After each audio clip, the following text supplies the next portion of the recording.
Bom dia a todos. Que essa seja mais uma manhã tranquila, de reflexão, de meditação, onde nós desejamos conversar um pouco sobre a obra psicológica de Joana de Ângeles, que é o autodescobrimento, uma busca interior, dando sequência à nossa reflexão já iniciada do item viciações mentais e insatisfação. Estamos conversando ainda sobre um assunto denominado então insatisfações. Como nós brincamos da última vez, como não é algo que tem a ver conosco, nenhum de nós tem insatisfações, então vamos conversar um pouco da teoria, a gente não tem esse problema, Então nós estamos aí vendo essa atividade. Então, no tema anterior, a Joana estava falando que, normalmente, quando insatisfeitos, ou dentro daquele clima todo que nós estávamos conversando, até por um processo autopunitivo, a gente possui uma lente defeituosa a respeito da vida e de tudo. E aí a gente quer mudar de vida, acreditando que essa mudança vai nos ajudar a termos mais segurança, mais paz, mais tranquilidade. A gente quer mudar de emprego, mudar de casamento, mudar de lugar, Então a gente quer fazer uma série de mudanças. Aí ela disse que isso não vai atingir o essencial. O essencial é exatamente o sentimento que está gerando tudo isso, essa insatisfação. Não é a mudança física ou de lugar ou de situação que vai nos dar essa vontade novamente de nos interessarmos pela própria vida e sentirmos qualquer interesse, qualquer alegria por viver. Está comprovado mais do que nunca, que a maioria das pessoas que fazem isso por fazer, porque não estão bem no lugar, elas, com pouco tempo no lugar novo para onde vão, ou com as pessoas novas com quem estão, começam a voltar aos mesmos quadros de insatisfação anterior. Porque a insatisfação é um estado de alma, e não uma mudança de posição, de lugar. Considerando que o Espiritismo diz que cada um de nós já está no lugar que precisa, com quem precisa, com tudo que precisa, que não houve engano, ou seja, nossa programação não foi enganada, a gente veio para a Terra com um perfil, com uma diretriz muito bem traçada, com tudo que a gente precisa viver, com as pessoas que a gente precisa viver. Então, se isso não houve engano nessa programação, nessa condição que a vida estabeleceu, então o problema está no nosso sentimento, na interpretação, no sentir esse caminho, no sentir essa trajetória. É claro que as situações que nós vamos vivenciar, ela tem a ver com as transformações que nós temos que fazer do nosso sentimento. Nós vamos reencontrar quem? As mesmas pessoas do passado. Nós já vivemos com essas pessoas. E as dificuldades que nós encontramos nesse relacionamento estão dentro do contexto da superação que nós temos que fazer, da reparação que nós temos que fazer um com o outro, dos sentimentos que já foram desgastados lá atrás, e que se a gente continuar com eles desgastados, nós só vamos transferir essa problemática para o futuro, porque vamos voltar nos mesmos campos que estamos, com as mesmas necessidades, até que a gente consiga virar essa página. Então, a gente sempre acha que tem um lugar melhor, em algum lugar, diferente desse que a gente está. Não há problema nenhum em mudarmos de lugar, fazermos outras coisas, claro que não há problema nisso. Só que se a gente for mudar porque está insatisfeito, porque não está sentindo nenhum bem-estar na vida que temos, só por isso, não vai funcionar. Então a Joana diz que não vai funcionar, porque ela diz aqui que o problema está exatamente na mudança essencial que nós temos que fazer. Então, o que acontece conosco? Nós não temos coragem para esses enfrentamentos aí. Aí, o que ela sugere? O tentânico se coroará de êxito mediante uma reprogramação da mente, iniciando-se com a indispensável conceituação da autoimagem. E a vontade que nós precisamos ter deve ser para nós mesmos, de reestruturar esse caminho. Mas ela diz assim que a reprogramação da mente é muito importante. Então, a visão que a gente tem da própria vida é muito importante para a gente sentir a nossa vida de maneira diferente. Porque enquanto a gente acreditar que existe alguma coisa melhor ou diferente em algum lugar para a gente viver que não esse, que nós estamos vivendo, isso quer dizer que nós não estamos entendendo o que nós estamos vivendo.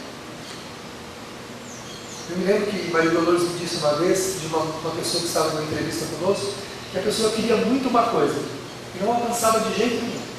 Ela movia toda a vida dela em torno dessa mudança que ela queria. E ela tinha algumas insatisfações.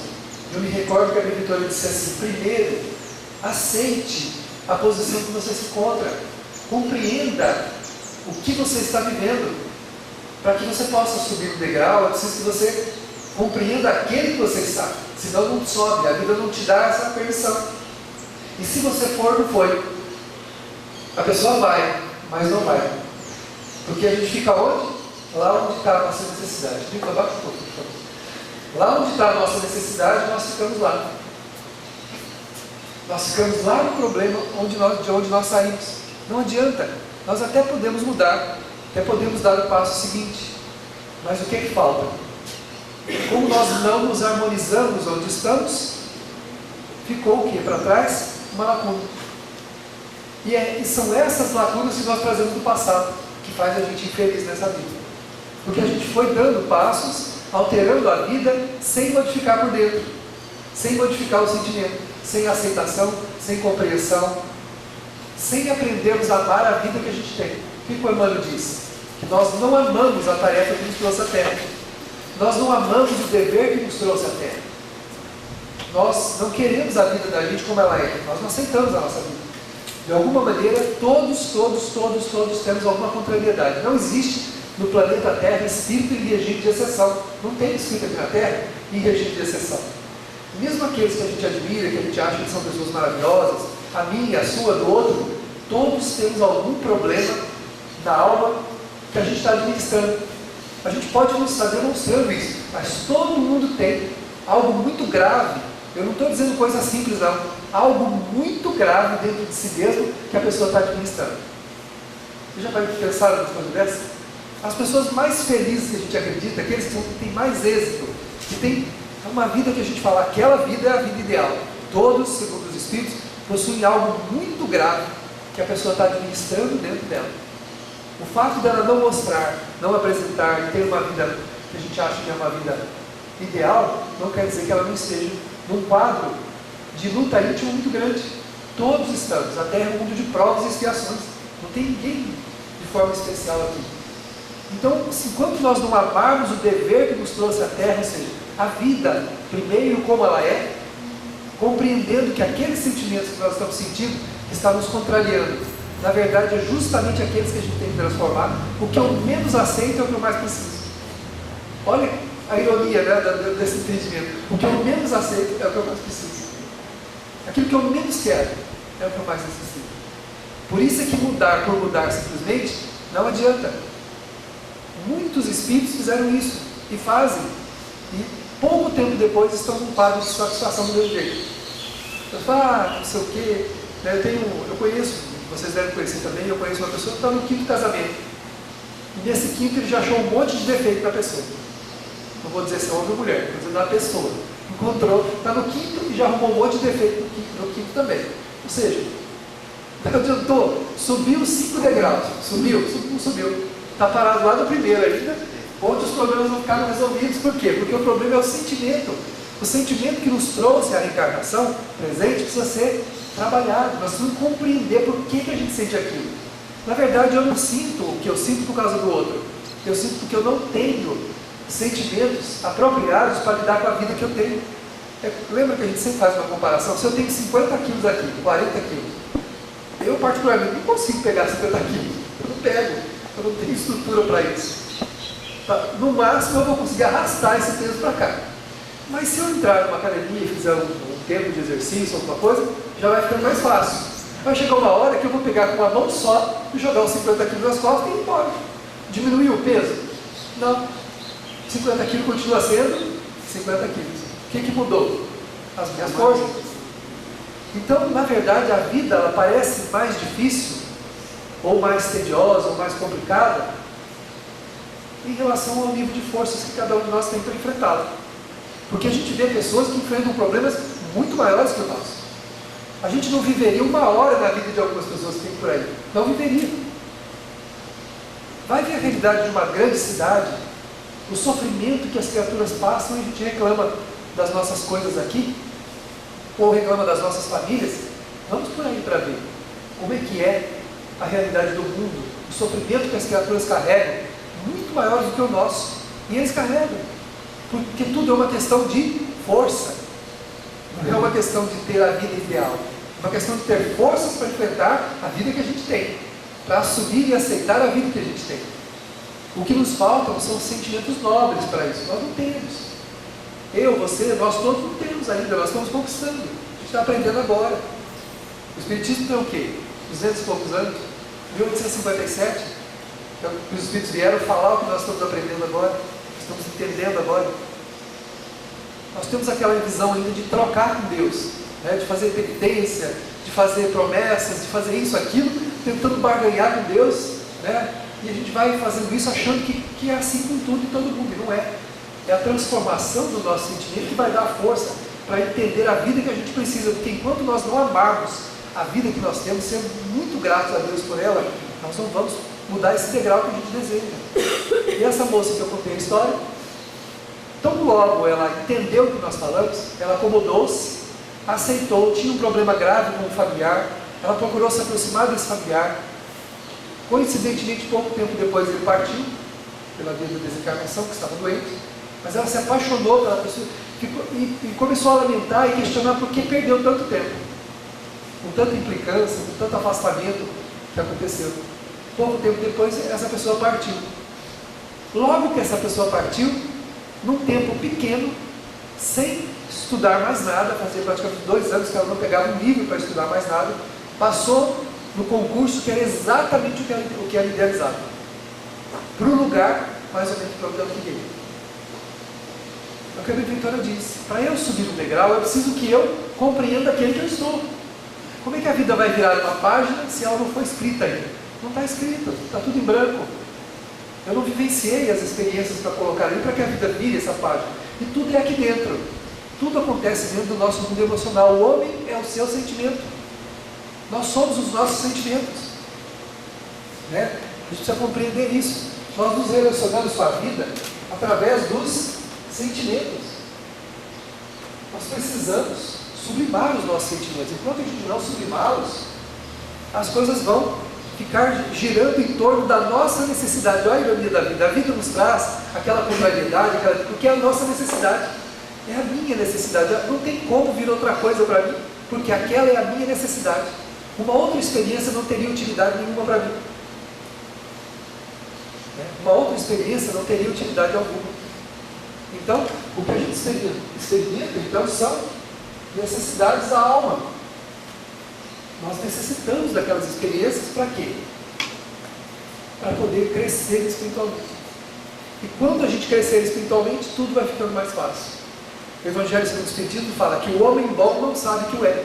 Ele vai se tornando bom à medida que vai compreendendo, que vai aceitando, que vai vivenciando, fazendo a sua parte, porque uma coisa é a gente não fazer a parte da gente, nem querer que as coisas aconteçam de uma maneira mágica. Então tá bom, então eu vou me acomodar, vou aceitar tudo, vou cruzar os braços. Também não funciona, porque não é assim. Eu preciso fazer a minha luta sem revolta, sem rebeldia, sem encontrar fugas, né? A gente encontra fuga em uma série de coisas para escapar, ou tentar, entre aspas, né, escapar dos problemas que a gente acha que são aquilo que está acabando com a nossa vida. A gente vai para os vícios, vai para os comportamentos exóticos, né? Vai para coisas assim, absurdas, até no trabalho. Tem gente que se enfia no trabalho, trabalha, o dia não tem, mas se tivesse, trabalharia 48 horas. Não tem, entendeu? Se o dia tivesse 48 horas, a pessoa trabalharia 48 horas, para não ter contato com a própria vida, não ter contato com a própria experiência. Mas isso é estacionar, né? A gente precisa vivenciar bem essa experiência. E ninguém tem habilidade para isso. A gente não precisa ficar preocupado, porque é assim mesmo para todo mundo. Porque nós estamos aprendendo. Justamente aquilo que nos contraria é a nossa necessidade. É ali que a vida está pedindo que a gente cresça. Porque a gente já vem adiando isso há muito tempo. A gente já vem adiando essa experiência há muitas vidas. Por isso que a humanidade é aflita. Por isso que a humanidade é desequilibrada, insatisfeita, como ele coloca. Como a Joana coloca nessa obra, porque a gente vem adiando essa transformação há muito tempo. O meu problema com aquela pessoa que eu estou vivendo, eu já venho adiando ele há muito tempo. Então ele vem vindo já com algum mofo, né? As coisas, além de virem difíceis, não vêm com um cheiro muito bom. Entendeu? É aquele pacote que quando você abre, além de não ser agradável, ainda não tem um cheiro muito bom. Que a gente vem trazendo desses mofos, né? Dessas experiências mal sucedidas. Claro que ninguém vai morrer de amor por ninguém de um dia para o outro. Nós não vamos aceitar plenamente aquela pessoa difícil no nosso coração como se aceita um amor. O Evangelho segundo o Espiritismo diz que o coração bate bem diferente à presença de um amigo e de um inimigo. É óbvio isso. Claro que quando você chegar diante daquela pessoa difícil, o coração vai bater de maneira diferente. Mas aí está a hora de nós usarmos o quê? A nossa razão. Peraí, essa pessoa não está na minha caminhada por acaso. Se ela me causa tanta dificuldade assim, é porque eu preciso aprender a lidar com o meu sentimento. Só o fato da gente compreender, não criar contenda, não entrar em atrito, não entrar em choque, nós já resolvemos um problema imenso conosco. Nós estamos criando uma aproximação que um dia vai se transformar em amor. Um ato de compreensão é o primeiro passo para um dia nascer o amor. Pode levar 2, 3 vidas. Pode ser que ainda na próxima a gente volta melhor, na outra, assim, lá para a terceira, a gente consegue, a gente não lembra mais de quem é, né? Não tem lembrança de quem é a pessoa, né? Aí vai amando, até aprender a amar. Mas se a gente não der o primeiro passo em compreender tudo aquilo que nós estamos tendo de experiência, nós não vamos sair do lugar, porque nós já trazemos esse histórico ruim, cheio de comprometimentos, que se reflete na experiência que a gente está vivendo. Se reflete na experiência que cada um de nós está vivendo. É essas páginas mal escritas que nós trazemos, cujo roteiro é tudo distorcido, né? Que exige o que? A nossa boa vontade para resolver. Então ela coloca a vontade aqui como uma coisa muito importante. A vontade deve ser para conosco mesmo, não é para os outros não. A gente, quando a gente compreende alguém difícil, por exemplo, nós não estamos prestando um favor para a pessoa. Nós estamos prestando um favor para a gente mesmo, porque sou eu que estou melhor. Se você compreende, você fica bem. O outro é um problema dele. Se ele quer viver amargurado, se ele quer viver as turras, é o problema dele. Mas eu posso resolver o meu problema com ele, não entrando mais em atrito, não chocando, não me desgastando e até colaborando de alguma maneira, fazendo alguma coisa boa de alguma maneira. Isso depende muito de como nós enxergamos, né? Dessa visão que a gente precisa ter, de lembrar que ninguém está no lugar errado, na experiência errada. Lembra do que eu já falei do capítulo sobre a fatalidade do livro dos Espíritos? Vós mesmos escolhesseis o gênero de prova que deveis suportar. Vós mesmos. Então, se nós escolhermos esse tipo de prova, essa experiência, lamentar contra quem? Reclamar de Deus, falar, Senhor, essa não era bem a vida que eu queria. Pois é, meu filho, mas foi a vida que você escolheu. Porque você precisava, porque a gente também não escolhe aleatoriamente. A visão que a gente tem como espírito é bem diferente da visão que a gente tem como homem, como ser humano. Lá a visão é dilatada, né? Para o passado, para o futuro. Aí o espírito, aquilo que hoje aqui representa um martírio, lá é refresco. Lá é um refrescozinho, imagina esse calor, né? Um refrescozinho, um gelo, delícia. O espírito olha e fala assim, não, isso é fácil. Esse aí eu tiro de letra.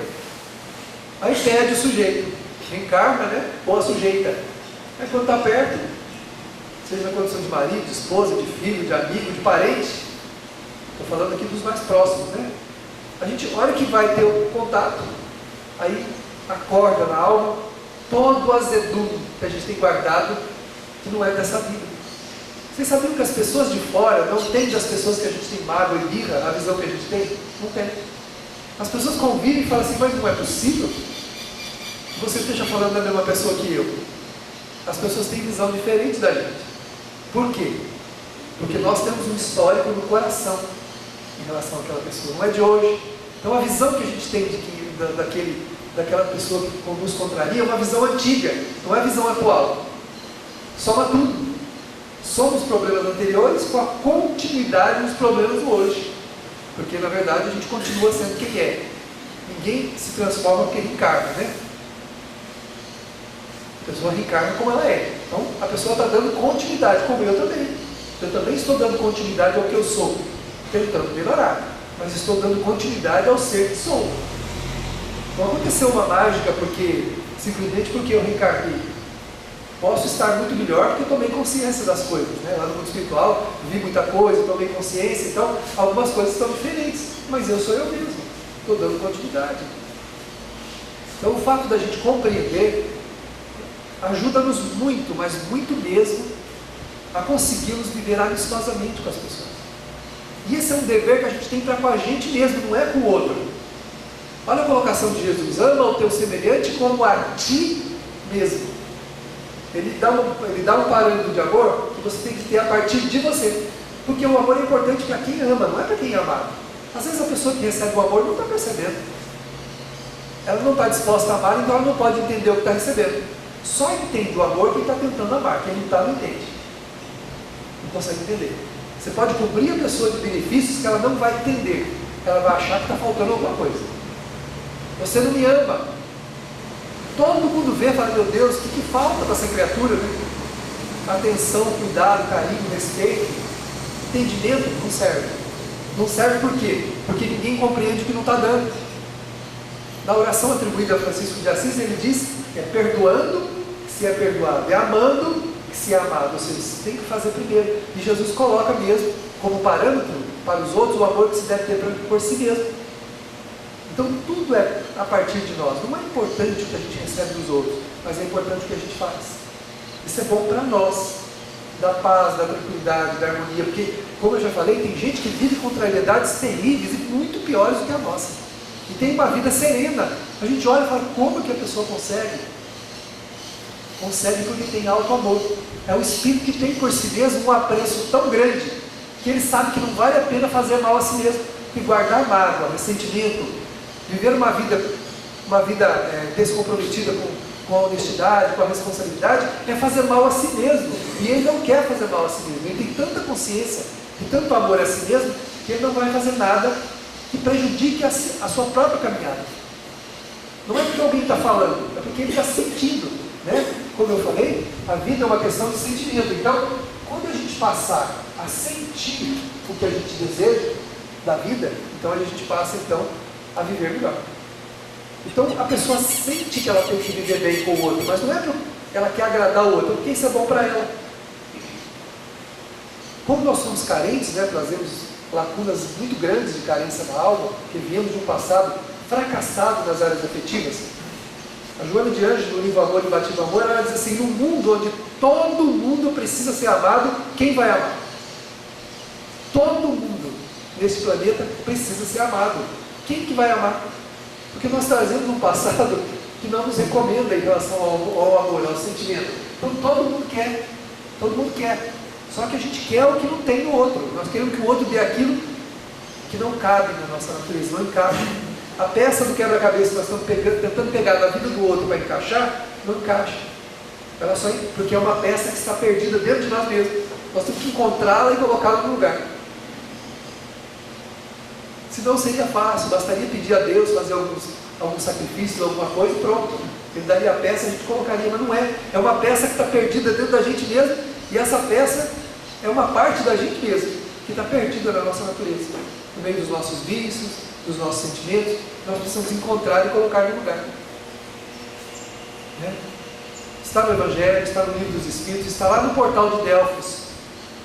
Conhece-te a ti mesmo. Ela não está mandando a gente conhecer os outros, manda conhecer a gente mesmo. Então, enquanto a gente não se der conta do que a gente precisa modificar, transformar e começar a trabalhar isso, nós vamos viver com essas lacunas e a gente fica buscando nos outros. Vou casar com aquela pessoa porque ela vai me completar. Você é a tampa do meu caldeirão, você é a metade da minha laranja. Meu filho, é laranja com limão, é caldeirão com prato, né? É sapato com chinelo. Não tem par, não existe par, não existe metades eternas. Não tem isso. Não vai tentar procurar tampa, não tem tampa. Não tem caldeirão e tampa que confere uma na outra. Porque nós somos individualidades, seres criados únicos, ninguém foi feito para completar ninguém. E a afetividade, né, que vai nos trazer alegria de viver, bem-estar, tranquilidade, ou pelo menos um conforto melhor de viver, é o sentimento que nós vamos desenvolver em nós, não é do outro. É a falta de dinheiro que está acabando com a minha vida, tá bom. Aí a vida dá o dinheiro. Alguns anos depois a pessoa suicida-se, com tudo aos seus pés. Vai entender. Então não era a falta do dinheiro. A falta do dinheiro, segundo os Espíritos, é solução, né? Não é problema. Porque se o que nos falta é exatamente o que nós precisamos, então a falta é a solução.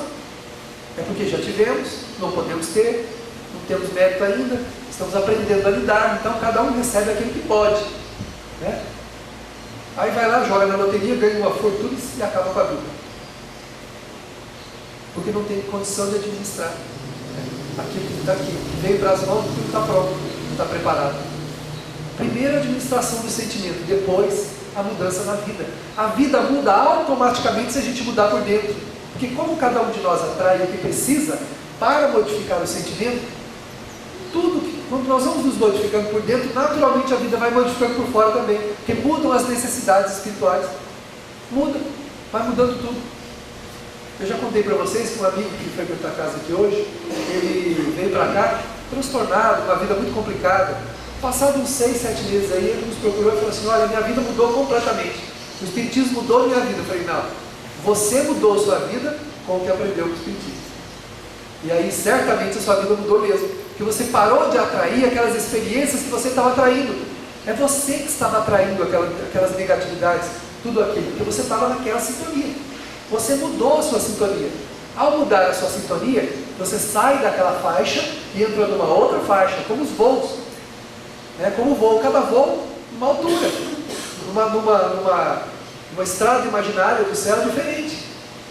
Você sai de uma rota para outra, naquela rota tem outras coisas, não é?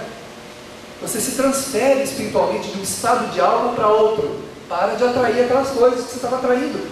Isso é uma experiência. Eu me lembro de um espírito amigo, eu estava reclamando de uma situação uma vez, ele me deu uma bronca, ele falou assim: olha,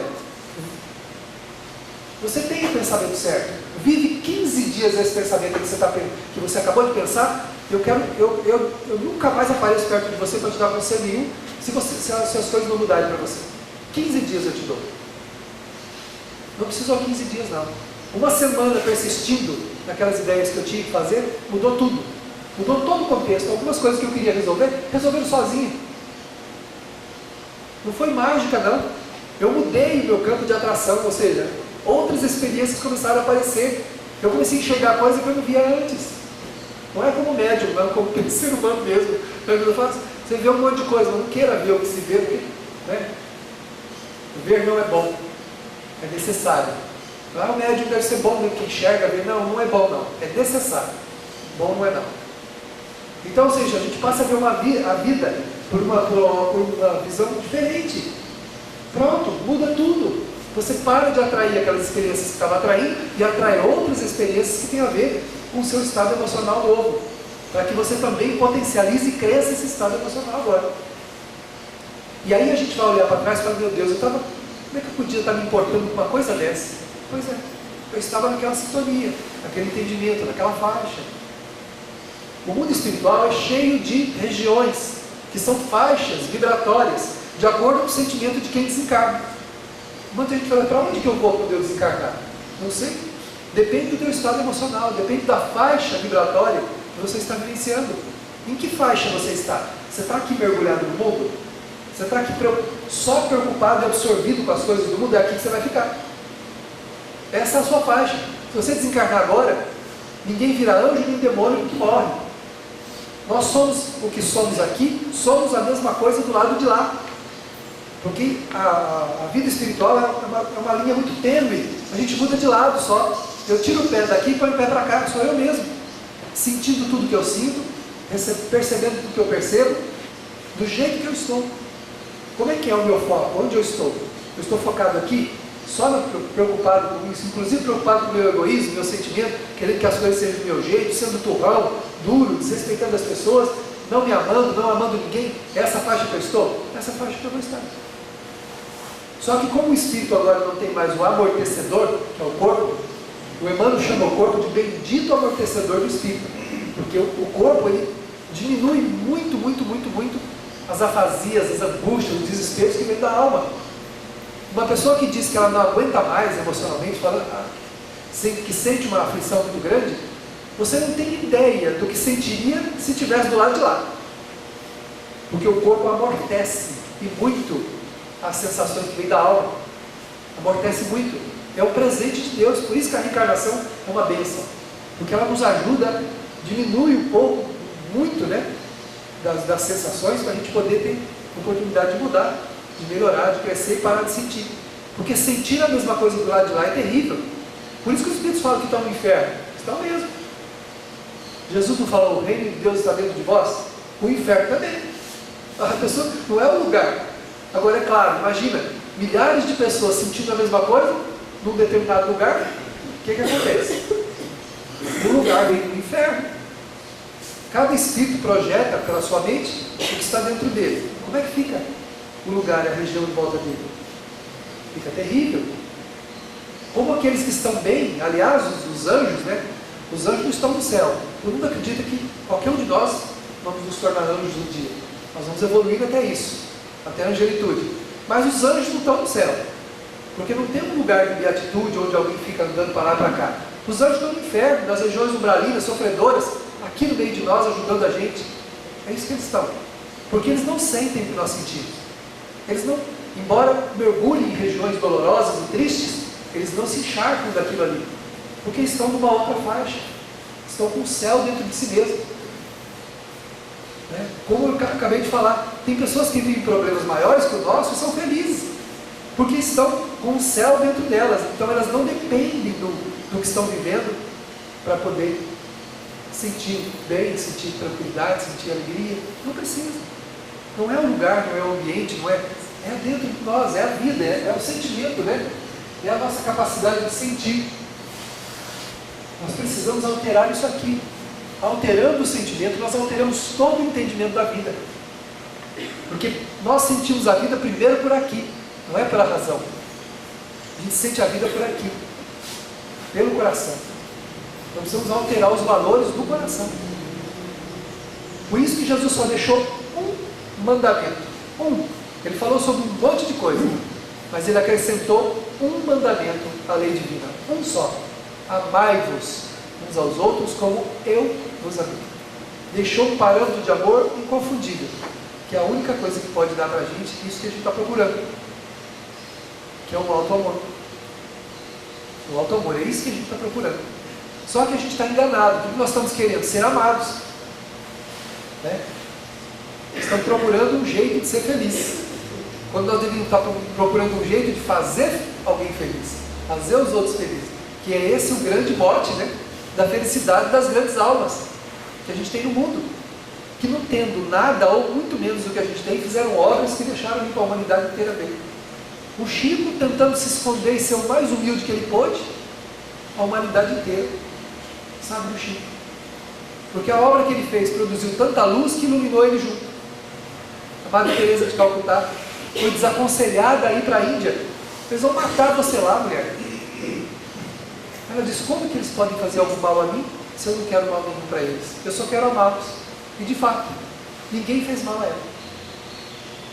A irmã Dulce, com o diagnóstico médico que ela iria desencarnar por causa do pulmão, né, de pouco tempo, desencarnou nada. Morreu velhinha, trabalhando, dedicando, ainda as outras mulheres, as freiras reclamavam dela, mas como é que você enxerga essas coisas? Ela falou, eu quero saber como é que vocês não enxergam. Eu não entendi como é que elas não viam. Elas falavam para ela, mas a senhora sai por aí, não tem beco, a senhora encontra necessitado, vê na rua, a gente passa e não enxerga. Ela falou assim, como é que vocês não enxergam? Porque as freiras perguntavam para ela, como é que a senhora enxerga? Porque fica espontâneo. Né? O amor tem essa propriedade.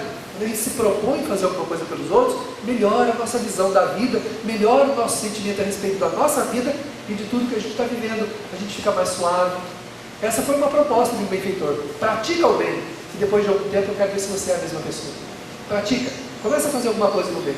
Escolha uma tarefa e faça continuadamente, auxiliando o teu semelhante. Depois de algum tempo, marca aí seu calendário. E você vai ver que você não é mais a mesma pessoa. Você se percebe mudado, transformado. Porque não há nada que o bem não reforme, não modifique. Senão Jesus teria vindo a vinda de Jesus para a Terra seria um engodo, seria uma farsa, não teria sentido nenhum. As propostas que ele fez, mandando perdoar, mandando compreender, mandando reconciliar, mandando ter tolerância, ter paciência, isso teria sido um engodo muito grande, se isso não fosse verdade. Então o benfeitor me fez esse desafio: faça por um tempo e depois me diga se você é a mesma pessoa. Não é. A gente muda mesmo, porque alteram valores dentro da alma da gente, e a gente se altera junto e não percebe, porque essa mudança realmente é imperceptível para nós. Pode ser que até algumas coisas mais ostensivas a gente perceba assim, como eu comentei já com vocês, eu escuto muita gente falar assim: se isso tivesse acontecido comigo há 10 anos atrás, eu não sei o que eu faria, e hoje já não faz mais nada. Aí fala que está ficando velho, que está ficando mole, que está ficando fraco, que está ficando frouxo, né? Tem um espírito, de vez em quando se aproxima de nós, ele é lá do norte, o Severino, e ele fala muito, ele fala assim: fulano é frouxo, quer dizer, mole, né? Fulano precisa ter mais força, ele é frouxo. Eu falei: não, meu filho, é que você não sabe que o embate do lado de cá é difícil mesmo. Eu brinco muito com ele, falo: o embate do lado de cá é difícil, meu filho, vem pra cá que você vai ver. Deve ter sido dele também, que viveu lá naquela região, não deve ter sido fácil, né? Mas não é que está ficando frouxo, não. É que mudou o sentimento. A gente altera a capacidade de sentir. Alterando o sentimento, nós atendemos a necessidade que nos trouxe à Terra, que é essa mudança. Nós viemos à Terra para mudar o nosso sentimento. Essa é a nossa necessidade. E mudando o sentimento, muda tudo, porque muda o jeito de a gente ver a vida. E o que é muito melhor do que o jeito de ver? O jeito de sentir. Porque é o sentimento que faz a gente feliz ou não. É por conta daquilo que a gente sente que a gente fica bem na vida que tem ou não. É o sentimento. A gente vai se acelerando, vai se tranquilizando, mas se nós ficarmos vivendo só mergulhados nos nossos problemas, não nos importando com nada nem com ninguém, achando que vai acontecer uma transformação mágica, não vai acontecer. Não vai acontecer.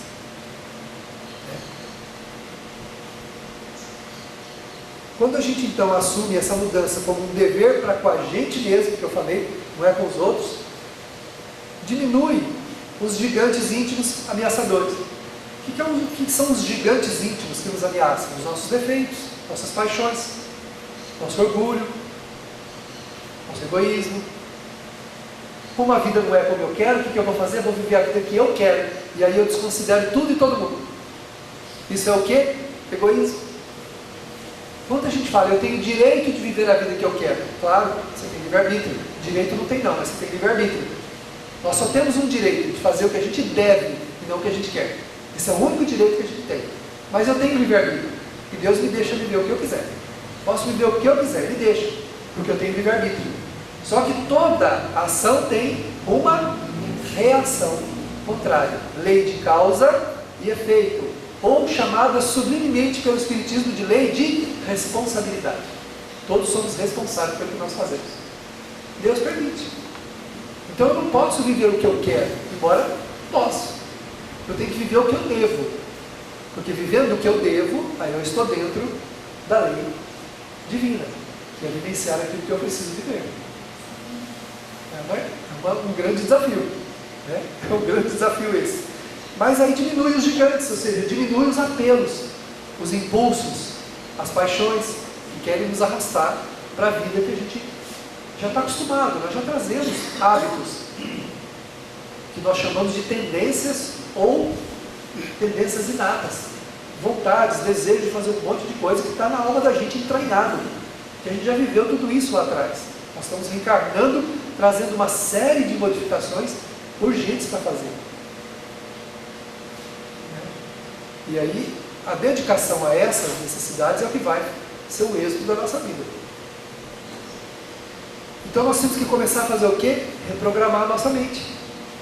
E a Joana fala assim: nessa fase de reprogramação mental, a pessoa descobre que todo mundo é diferente um do outro, que os desafios são parecidos, mas não são iguais, e que a vitória alcançada não os impede nem evita o novo enfrentamento. Também já disse para vocês, pessoas que começam a mudar, e de repente se vê às voltas com alguns problemas e falam: está vendo? Não adianta, eu estou tentando mudar, mas quanto mais eu rezo, mais assombração aparece, mais problema aparece. Não é isso. é que quando eu começo a mudar, eu começo a ter contato com o quê? Com os meus desafios, com aquilo que me trouxe à Terra. Eu preciso solucioná-los. E a vida começa a me colocar em contato com eles. Aí a gente busca o entendimento, busca a prática do bem, começa então a se suavizar para ir resolvendo os problemas deste caminho. A gente vai perceber do outro lado que tudo aquilo que a gente abominou nessa terra é o que a gente mais precisava. E que só bastaria um pouquinho de esforço, de boa vontade, a gente teria levado muita coisa muito mais adiante do que a gente levou. Bastaria um pouquinho de esforço. Percebendo dificuldades com as pessoas, Jesus falou, reconcilia-te com o teu inimigo, enquanto você está a caminho com ele. Porque muitos desses problemas que a gente tem de relacionamento, a gente já vem arrastando isso há várias vidas. Aí Jesus propõe, reconcilia-te com o teu inimigo. Aproveita que você está a caminho com ele, senão você vai voltar com ele de novo. Em várias posições e condições. É só 7 vezes que é para perdoar, Senhor? Falou Pedro. Não, 70 vezes, 7 vezes. Perdoa sempre. Porque o perdão não é bom para ele, o perdão é bom para mim. Perdoar os outros não quer dizer que eu estou dizendo que a pessoa está certa. O nosso orgulho diz assim, se eu perdoar o fulano, se eu desculpar ele vai achar que ele está certo. Ué, e daí se ele achar que ele está certo? Se ele está errado, ele está errado, não importa o que ele acha. E a vida vai convidar ele a fazer um enfrentamento a qualquer momento em relação às certezas dele. Como convida a gente também a fazer os enfrentamentos nossos, no momento que a gente precisa. Então não é importante para o outro o perdão é importante para nós, porque tira a gente do círculo vicioso que nos prende a ele. Porque a pessoa que você mais odiar nesse mundo vai ser sempre a pessoa mais próxima da tua vida, até que você resolva esse problema. Nessa, na outra existência, você vai estar próximo dela. Então não odeia, não tenha raiva, não tenha ressentimento, não tenha mágoa. O Emmanuel falava, serve e passa. Nós podemos servir as pessoas também com a nossa compreensão, deixando que a pessoa cultive a ignorância dela como ela quiser. Porque a vida dela não depende de nós, e nem a nossa depende dela. Mas a nossa vivência juntos é bom para os dois.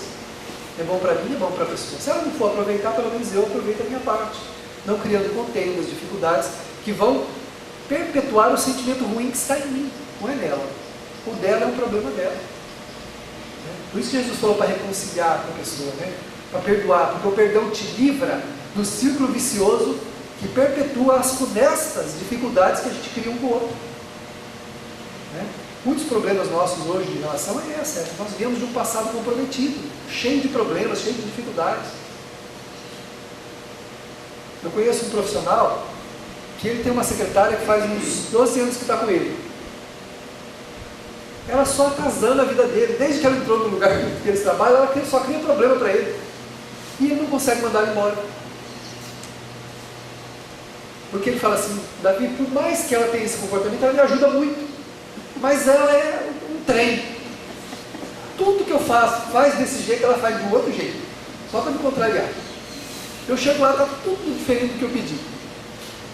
Aí eu respiro fundo, conto até 10. Você não mandou ele embora depois de 12 anos, porque entendeu, espiritualmente tem um entendimento que ele precisa se reconciliar com ela. Provavelmente uma esposa abandonada, um filho que não foi educado, um amigo desconsiderado, alguém que foi traído, foi enganado. Vai saber a relação que existe espiritualmente entre os dois, que faz com que ele não se desfaça da presença dela. E ele trabalha praticamente quase o dia todo sem conversar com ela, só conversa o essencial. Mas não manda ela embora. Ou seja, ele disse assim, ela é eficientíssima. É uma pessoa esmerada no que faz, apesar de fazer tudo o contrário do que eu penso. Quantas criaturas a gente precisa se harmonizar? Com quantos nós temos necessidade de harmonizar? Com quanto, Com a sogra. Tem sogra que é um anjo, mas tem sogra como tem mãe, como tem pai, como tem marido, como tem esposa, como tem filho, como tem amigo, que é um trem, como diz o caipira, que é um trem. Mas o mineiro tem um trem, O mineiro tem um trem para tudo. Vamos ali comer um trem? Mulher, tira esse trem do olho. Você vai vestir esse trem? É trem para todo lado. Nós temos uns trens no nosso caminho. Nós somos o trem de alguém, A gente também é o trem de alguém, porque nós não somos perfeitos, temos as nossas dificuldades. Então, lentamente nascem os estímulos para avançar, a disposição para não ceder às tentações da acomodação. Então, quando a gente começa a querer se corrigir, então, a gente começa a vencer todos aqueles processos delicados que a gente tem na alma, a gente começa a vencê-los devagar e começa a perceber que a gente está caminhando. Isso é bom. É bom sentir que a gente está melhorando. Isso faz bem. Os problemas e as dificuldades se tornam mais fáceis de serem resolvidos. Eu falei do peso. O peso diminuiu? Não. O que aumentou? Aumentou a minha força para lidar com aquilo. Para lidar com aquilo. Os Espíritos dizem que as mães é que têm uma energia dessa, uma força dessa.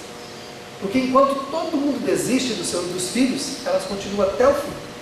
Elas vão até a beira do túmulo, acreditando que pode mudar, pode ajudar.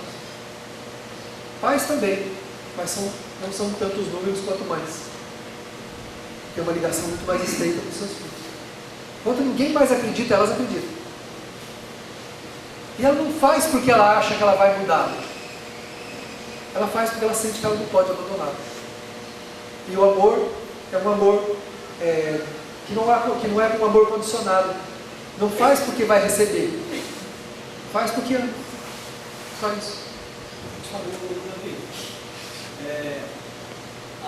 No mesmo tempo, se a gente não conseguir evoluir, haverá desafios maiores ou não?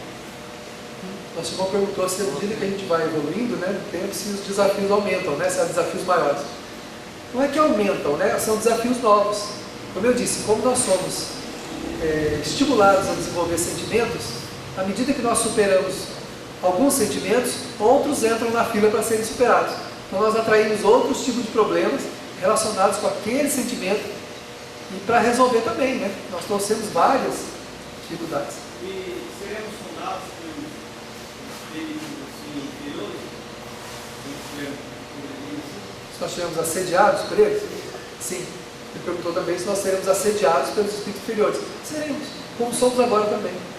Só que, se você vai se fortalecendo, esse assédio ele tem um limite, né?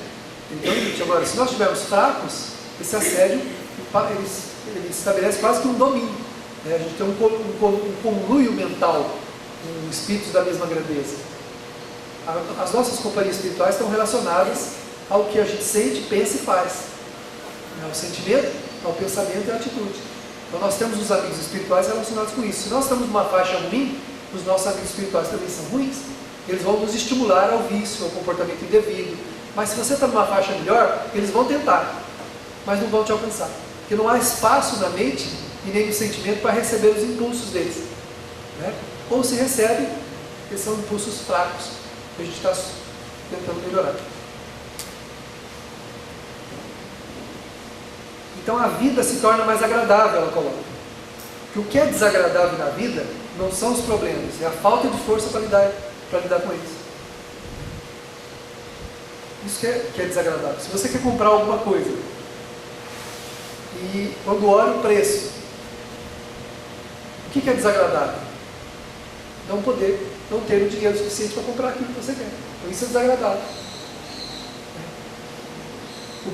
O peso que o produto tem não interessa. Vai de caminhão, vai de arrastado, vai de trem, vai de avião, vai de qualquer jeito. O problema é não ter o recurso para comprar. Então, a vida é desagradável quando a gente não tem recursos próprios para poder lidar com ela.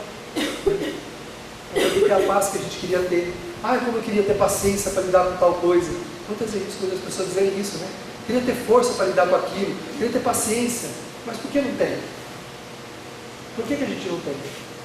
Porque não construímos. E também não queremos construir. É mais fácil lamentar, revoltar, ficar com raiva, afastar. É mais fácil fazer isso, desertar, fugir. É mais fácil. Né? O que é mais fácil? Eu ficar na minha casa quando vejo os problemas do meu lar, tentando me harmonizar? Ou fugir da minha casa por aí, através de aventura e de outras coisas? É mais fácil. Só que na verdade eu não estou fugindo, né? Passar o tempo todo fora de casa, não querer conviver com as pessoas, não, né? Tem gente que não convive com ninguém também, se afasta, vive isolado. Isso é mais simples, né? Mas não é o essencial. Tanto que as clausuras, ou os afastamentos, né? As pessoas que vivem afastadas do mundo, para não se contaminar, não se envolver com as coisas, um coitadinho lá que erra todo dia tem mais mérito do que um desses que nunca errou. que ficou trancado num lugar onde ele não teve contato com ninguém nem com nada. Aquele que errou todo dia tem mais mérito que ele. Passou a vida inteira orando lá, em cima de uma pedra, né? Rezando, orando, pedindo, não teve contato com o mal, não teve contato com ninguém. O outro lá que erra todo dia, coitado, tentando acertar, ele erra, e vai, tropeça, cai, erra de novo e tal. Esse tem mais mérito que o outro. O Emmanuel tem uma frase que ele diz assim, que a sacrificiosa tarefa da santidade dará ao pecador a companhia dos anjos muito mais rápido do que os justos ociosos encontrarão o caminho do reino dos céus. Ou seja, errando, mas tentando acertar, tentando ser bom, caminhando, lutando, vivendo com as pessoas, tem muito mais valor do que se isolar, dizer que é justo, que é bom, que tal, que não tem contato com ninguém, não tem contato com nada, achando que com isso você está encontrando o caminho da espiritualidade para um lugar bom, para alguma coisa deste tipo. Então, a nossa luta é válida, Deus considera tudo. Nós somos frágeis, a gente vai cair muito. Nessa relação humana, nós vamos falir bastante ainda. A gente vai cair, vai errar, vai falar de novo que não devia, mas precisamos começar a corrigir. Percebendo o engano, começar a corrigir esse caminho. É isso que é meritório. Não é não errar. Não errar, pelo menos da minha parte, eu acho que eu não consigo não me enganar, não errar. Eu sou imperfeito. Tem um momento que eu acho que eu estou fazendo uma coisa certa, eu estou fazendo errado. Tenho toda a certeza de que o que eu fiz, o que eu falei está certo, e está errado. Então não tem como. Mas tem como eu me corrigir, tem como eu manter o mais consciente possível essa minha caminhada, porque isso é que tem valor. Não é me afastar para um lugar onde não vou ter contato com ninguém, vou ficar escondido, trancado no mosteiro, sei lá, num lugar como um ermitão, não tendo. Isso não é santidade. Isso é omissão, né? Ociosidade de convivência humana, o mais importante que nós devemos fazer aqui é a convivência, né? A vida ociosa não tem valor. Os obstáculos que antes pareciam intransponíveis, agora são contornáveis. Ele não está dizendo que é fácil, mas é contornável. É o peso de 50 quilos que antes eu só arrastava, agora eu faço o quê? Já pego, consigo colocar nas costas e levar. Contornáveis. Os problemas, então, eles passam a ser administráveis, contornáveis. A gente percebe que aquela dificuldade dá para a gente contornar. Dá para a gente desculpar, dá para perdoar, dá para ter paciência, dá para caminhar mais um pouco. A gente consegue entender, trabalhar mais um pouco, investir mais um pouco, fazer mais alguma coisa. Quando a gente achar que já está fazendo tudo, faz mais um pouco. Me recordo de uma frase de Maria Dolores, que ela disse assim: todas aquelas pessoas que querem mudar de lugar, porque acham que já fizeram tudo onde estão, para agora e faz tudo o que você já fez agora com amor. E pode ser que uma vida não dê para completar essa tarefa. Porque a gente adquire habilidades primeiro, mas depois precisa aperfeiçoar o sentimento. E aí talvez uma vida não dê. Muita gente acha, né? Trabalha numa causa, em alguma coisa, se prepara um pouquinho, já acha que tem condição de mudar o mundo. Aí ela fala assim: então agora que você conseguiu adquirir um know-how, né, na execução da tarefa que você está desenvolvendo, agora para tudo isso, faz com amor agora. E isso ela diz: talvez uma vida só não dê. Então melhor é permanecer, fazendo, trabalhando, se envolvendo, para a gente aperfeiçoar o sentimento. Porque as coisas difíceis, elas passam a ser mais contornáveis, né? Mais fáceis de ser carregadas. Desaparecem então os privilegiados e os abandonados pela sorte. Quando a gente entende isso, a gente para de falar, né? Que a gente não tem sorte. Quando eu digo eu não tenho sorte na vida, eu estou dizendo o quê? Que alguém tem. E sorte é o quê? Algo que alguém recebeu de graça. Porque se não é sorte, tem que ser o quê? Mérito. Só tem duas leis na existência: a lei do mérito e do demérito. Mérito, quando nós agimos conforme as leis de Deus. Demérito, quando nós agimos disforme a lei de Deus. Aí nós adquirimos consequências. As duas têm consequências.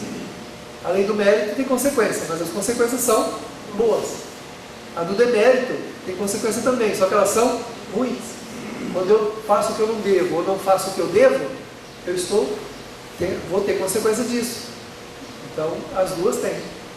Então, não tem sorte. Fulano tem sorte na vida. Não. Fulano tem a vida apropriada à necessidade dele. Eu falei necessidades. A pessoa tem uma vida de acordo com a necessidade espiritual dela. Por isso que a gente não pode invejar ninguém. Todo mundo está no lugar certo. Desde aquele que dorme sob a palha até aquele que está no palácio.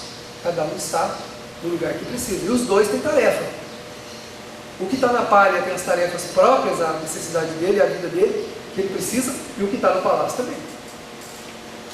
E ai dos dois de não cumprir as suas tarefas. Ou seja, aquele que não tem nada não pode não fazer a parte dele reclamando que porque o outro tem bastante e ele não tem, e o que tem bastante não pode viver omisso ao restante da humanidade que tem menos. Porque se ele viver omisso e focar tudo na vida dele, porque acha que ele tem tudo e ele se supre de tudo, ele adquire um outro tipo de ideia da omissão em relação à humanidade, quanto o outro que também não tem. Nós fomos entregar alimentos não, nós fomos entregar uns móveis, algumas coisas que a gente ganhou numa família aqui há alguns anos atrás. E um casal da casa foi conosco.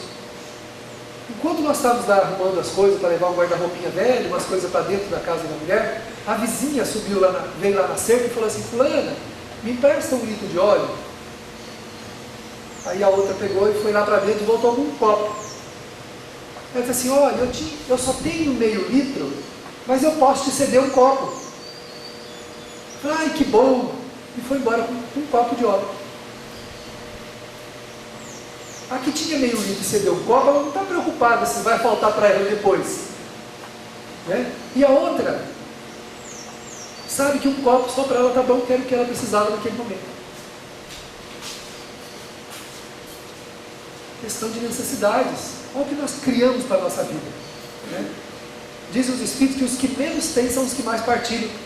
Os que mais têm são os mais omissos. São os que menos dão, os que menos ajudam, os que menos fazem, porque não sentiram na pele a necessidade ainda. E a necessidade, nesse sentido, não é física, não. Não é a falta das coisas, não. A necessidade, nesse momento, é espiritual, é emocional. Com toda certeza, o espírito que passa por uma experiência dessa está aprendendo alguma coisa. Ele pediu uma experiência dessa para valorizar as pequenas coisas, as coisas significativas da vida. Como aquele que está lá em cima e tem tudo, pediu aquela experiência para aprender a valorizar o muito e ajudar aqueles que têm menos, promovendo emprego, pagando salários justos, sendo honesto, sendo digno, fazendo tudo que ele pode para auxiliar o semelhante. Os dois têm tarefas, são tarefas diferentes. Entendeu? O que está lá em cima poderia dar um caminhão de cesta básica, enquanto que o que está aqui embaixo divide um copo de óleo. São necessidades diferentes, mas o fundo é o mesmo. Desenvolver sentimentos. Tarefas diferentes. Por isso que cada um está na experiência que precisa. Então não tem esse negócio de sorte. Né? Então Deus pegou lá um saquinho numerou a gente todo, da humanidade, tem um saquinho lá e tira, fala assim: olha, esse aqui, sorte para ele. Ó, o número 4.722.000, sorte para ele. Número 35, azar para esse aqui. Número 3.700, bastante azar para esse. Dá uma vida miserável para esse aqui, ó. Deus não é arbitrário. A vida é uma construção. Sois artífices do vosso próprio destino, ensina a doutrina espírita. Cada um de nós constrói lentamente, pedra sob pedra, o edifício que vai nos abrigar. Especialmente os edifícios íntimos, aqueles onde, protegidos e fortalecidos, poderemos então abrigar a todas as criaturas que a vida aproximar de nós. O venerando pastor da humanidade, na sua doce experiência no planeta, asseverou que as raposas têm os seus ninhos, suas tocas, os pássaros possuem os seus ninhos, mas o Filho do Homem não tem uma pedra para reclinar a cabeça. Mas Jesus tinha o universo no coração. A terra esplendida em todas as suas necessidades, estavam dentro do coração do Mestre venerando. E sem ter um lugar onde se abrigar, ele abrigava toda a humanidade no templo do seu próprio Espírito. E é assim que deveremos fazer. Em cada experiência emocional, respeitemos profundamente as pessoas que estão conosco. São nossos grandes amores, grandes necessidades. São as receitas de felicidade que nós devemos urgentemente preparar, acondicionar num espaço bem sublime de nossa alma. E assim, preparando a própria felicidade, desenvolveremos a bondade, a alegria de viver, a experiência de amar. As asas da angelitude simbólicas nascerão em nossa essência, na medida que caminharmos como Ele nos ensina, amando-nos como Ele nos amou. Que ouçam aqueles que têm ouvidos de ouvir, que vejam aqueles que têm olhos de ver. Toda a experiência profícua e benéfica que nos endereçará no caminho da autorrealização. Se tu quem ama, aconselhou o venerando Senhor. Não aguardemos ser amados para amarmos. Que Ele nos abençoe agora sim.